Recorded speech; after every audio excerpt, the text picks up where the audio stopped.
The real heroes, నిజమైనటువంటి వీరులు. The women మండ్లీ visit Meherabad once a month to garland Baba. మరి మేరాజాద్లో ఉండిపోతారు కదా స్త్రీ మండలి అంతా, మరి ఎప్పుడు వెళ్తారు మేరాబాదు? మనం రోజు వెళ్ళి పొద్దున్న సాయంత్రం ప్రార్థన చేసి ఎత్తున్నామే, మరి వాళ్ళు ఎప్పుడు వెళ్తారు అని మనకు అనుమానం వస్తుంది. వాళ్ళు నెలకు ఒక్కసారి బాబా సమాధి మీద దండ వేసి ప్రార్థన చేసి హారతి పాడుకొని వచ్చేస్తూ ఉంటారు, వాళ్ళ అలవాటు. పిలిగ్రిమ్స్ వుడ్ కలెక్టెడ్ ది సమాధి అవైటింగ్ దేర్ అరైవల్. జనరల్గా ముందు రోజే చెప్పేస్తారు, రేపు పొద్దున్న శ్రీమండలి వాళ్ళు 9ంటికి వస్తారు, 11ంటికి వస్తారు. అప్పుడు అందరూ అక్కడ ఉన్న వాళ్ళందరూ వాళ్ళని చూడడం కోసం అక్కడ ఉంటారు. Once they got there the ladies would go into the samadhi and garland Baba. అందరూ అక్కడ చేరుకున్న తర్వాత ఎవరు శ్రీమండలి వాళ్ళు లోపలికి అందరూ కలిసి వెళ్ళి ఒక దండని బాబాకి వేస్తారు కామన్గా. After they finished garlanding Baba samadhi they would go over to Mehera samadhi అని గార్లెండ్ ఇట్ టు. బాబాకి సమాధి మీద దండ వేసాక మెహరా సమాధి దగ్గరికి వెళ్ళి ఆవిడకు కూడా ఒక దండ వేస్తారు. As the mandali would offer one garland after another on Mehra Samadhi, they would encourage the pilgrims to take part in the garlanding by holding the garland as it was lowered with shouts, Avatar Meher Baba ki Jai. వాళ్ళు ఎవరైనా సరే మగవాళ్ళు కానీ ఆడవాళ్ళు కానీ ఎప్పుడు వాళ్ళు దండేసినప్పుడు మనం వెళ్తే మనం కూడా రమ్మంటారు. అలోబా కానీ రిచ్ కానీ వాళ్ళు దండేస్తున్నప్పుడు, ఉదాహరణకి మెన్మండలి వాళ్ళు సమాధుల దగ్గర దండేస్తూ ఉండేవారు. గుస్తాజీకి వీళ్ళకి వేసినప్పుడు ఎవరైనా వెళ్తే వాళ్ళు కూడా వెళ్ళి పక్కన పట్టుకు ఇప్పటికీ జాలదస్తూరు కానీ శ్రీధర్ కానీ దండలు వేస్తున్నప్పుడు మనం వెళ్తే అందరినీ రమ్మంటారు, అందరూ వచ్చేయండి పట్టుకో, ఈ దండ పట్టుకుని ఒక కోసం నువ్వు పట్టుకో, ఒక కోసం నేను పట్టుకుంటానని మన కూడా అందులో భాగస్వాములు అయ్యేలాగా చేస్తూ ఉంటారు. ఇవన్నీ అమర్తిది కాకుండా మామూలు రోజుల్లో వెళితేనే. Occasionally Mani would call out to a certain pilgrim who because of the crowd would be left out to come forward to help garland.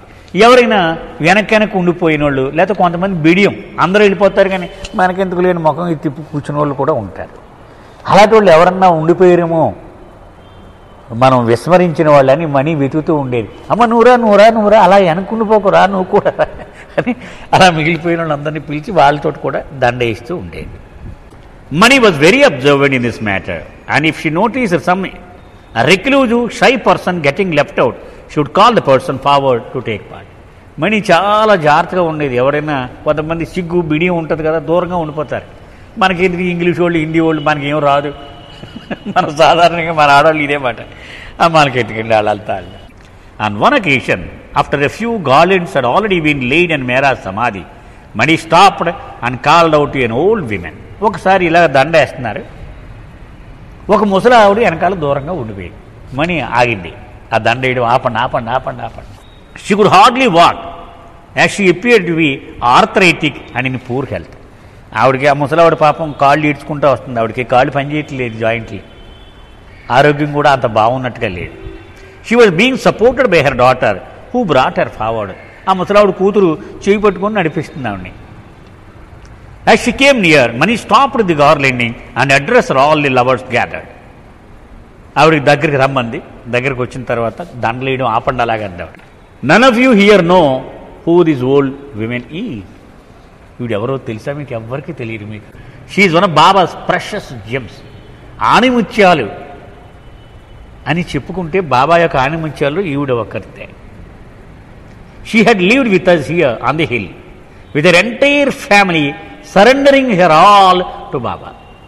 ఈ కొండ మీద మాతో పాటు ఆవిడ సర్వస్వాన్ని బాబాకు అర్పించి ఈ కొండ మీదే జీవిస్తూ ఉండేది ఆవిడ.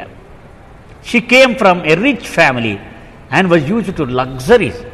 చాలా సంపన్న కుటుంబం ఆవిడది, అంత దర్జాగా బతికింది ఆవిడ, అంత దర్జాగా ఆవిడ జీవితం అంతా కూడా. She gave it all up happily and lived a simple life with us for several years without any complaints. మొత్తం తన ఆస్తి అంతా బాబాకి ఇచ్చేసింది ఆవిడ. మాతో పాటు సాదా సీదా జీవితం గడుపుతూ ఒక్క ఫిర్యాదు కూడా లేకుండా, నాకు అది లేదు ఇది లేదు అనకుండా జీవితాన్ని మాతో పాటు ఇక్కడ గడిపింది. When she return to live in the world her faith and love in Baba were tested. సరే, ఇక్కడంతా అయిపోయి ముసలి అయిపోయిన తర్వాత మరి ఏం చేస్తారు? వెళ్ళిపోరు కదా, ఎవరు చూస్తారు, ఇక్కడ చూడలేరు కదా అని చెప్పి కుటుంబం దగ్గరికి వెళ్ళిపోయింది. వెళ్ళిపోతే భయంకరమైనటువంటి పరీక్షలు ఎదుర్కొంది ఆవిడ. Her faith and love in Baba were tested and tried through many trials and turbulations and misfortunes and yet her love for Baba kept growing. అన్ని పరీక్షల్ని విజయవంతంగా ఎదుర్కొంది. ఆవిడ ప్రేమ ఇంకా పెరుగుతూనే ఉంది బాబా మీద. Her husband was cripple.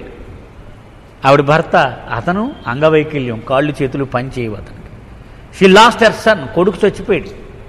And daughter లా, కోడలు కూడా చచ్చిపోయింది ఇన్ ఎన్ యాక్సిడెంట్, ఒక ప్రమాదంలో చచ్చిపోయారు ఇద్దరు, కొడుకు కోడలు కూడా. Her family and friends would taunt her making sarcastic comments about Baba. మనం అనుకున్నాం కదా, బాబా బాబా బాబా బాబా అంటావు కదా, ఏమైంది నువ్వు అక్కడికి రమ్మన్నావు, అక్కడికి ఎక్కడికో అన్నవరం ఎక్కడికో రమ్మన్నావు, రాలేదు నువ్వు, అయిందా నీ పని అని ఇలా వాళ్ళందరూ రకరకాలుగా వాళ్ళు వ్యాఖ్యానిస్తూ ఉండేవారు. అంటే ఇది ప్రాక్టికల్గా ఎదురయ్యేటువంటి సమస్య మైట. Asking her where your Baba, ఎక్కడున్నాడు మీ దేవుడు, ఏడు మీ బాబా కనపడ్డే, why doesn't it protect you now, నువ్వు కష్టాల్లో వదిలేసి వెళ్ళిపోతాడు ఆయన నీకేం రక్షణ కల్పించడా. So many years you all have blindly followed someone and now look, he does not even save you, your family from tragedy. జీవితం అంతా ఉడిగం చేసేసారు, ఏంటి ఉన్నదంతా దోసిపెట్టేశారు, కానీ మీకు మీ ప్రమాదానికి మొత్తం గంగలో కలిపేశాడు ఆయన. Her reply to them would always be, ఆవిడ ఆన్సర్ ఏంటి తెలుసా, if you say one more word about Baba then I will throw you all out. నా తండ్రి అయిన బాబా గురించి ఇంకొక మాట మీరు మాట్లాడితే ఒక్కొక్కరిని పట్టుకుని విసిరేస్తాను అన్నాడు. ఎవరండి, ఎవరు సార్ ఈవిడ, శవకొత్వాల భార్య. Such was her love and faith that in spite of all tragedies her love kept growing. అంత అది నిజంగా భయంకరమైన ప్రేమ, వాళ్ళు మామూలు ప్రేమ కాదు అది. ఎన్ని కష్టాలున్నా దానికి తరుగుతలేదు అలాగనే అది. అందుకే బాబా ఎప్పుడు అంటుంటారు, rock like faith and flame like love. Baba వాడిన మాట రాక్ లైక్ ఫెయిత్ అంటే ఆ విశ్వాసం తుఫాను వచ్చినా అలాగే ఉంటుంది, ఎండ వచ్చినా అలాగే ఉంటుంది, ఏమి ఒక్క 0.01% కూడా ఇలా కదలు. అచంచలమైన విశ్వాసము, చంచలం అంటే కదలకుండా ఉండేటువంటి. అండ్ ఫ్లేమ్ లైక్ లవ్, దానిలో ఎన్ని కష్టాలు వచ్చినా ఎన్ని దరిద్రాలు వచ్చినా మండిపోయి మజైపోవాల్సిందే, నిలబడలేవు దాని ముందు, అందులో కాలిపోవాల్సిందే అన్నీ. ఆ మాటలు చాలా బలమైన మాటలు అనమాట, అవి అలాగే వాడాలి. ఫ్లేమ్, అదే rock like faith and flame like love, అవి మామూలుగా చదివితే మనకు తెలియదు, దానిలో ఇంత లోతు ఉందన్నమాట. రాక్ లైక్ అంటే ఏ సంఘటనకు ఎంత భయంకరమైన పరిస్థితి తిరిగినా చెలించకూడదు. అండ్ ఫ్లేమ్ లైక్ లవ్, ఆ ప్రేమలో అన్నీ కరిగిపోవాలి. వాడు ఏదో అన్నాడు ఓకే, వాడు తిట్టాడు ఓకే, లుక్ ఎట్ హెర్, మళ్ళీ ఒకసారి చూడండి ఆవిడ కేసు, how she's glowing in his love, ఆ బాబా మీద ప్రేమ ఎలా వెలిగిపోతుందో చూడండి ఆవిడలో.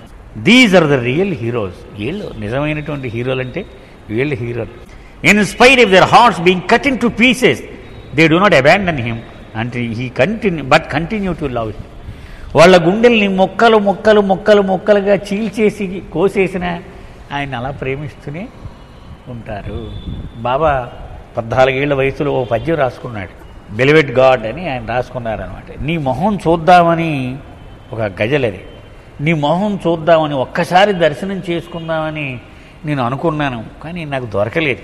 చిట్ట చివరికి నా హృదయాన్ని చీల్చి ఆ రక్తంతో పెయింట్ చేస్తే అప్పుడు నీ మొహాన్ని నేను చూడగలిగాను.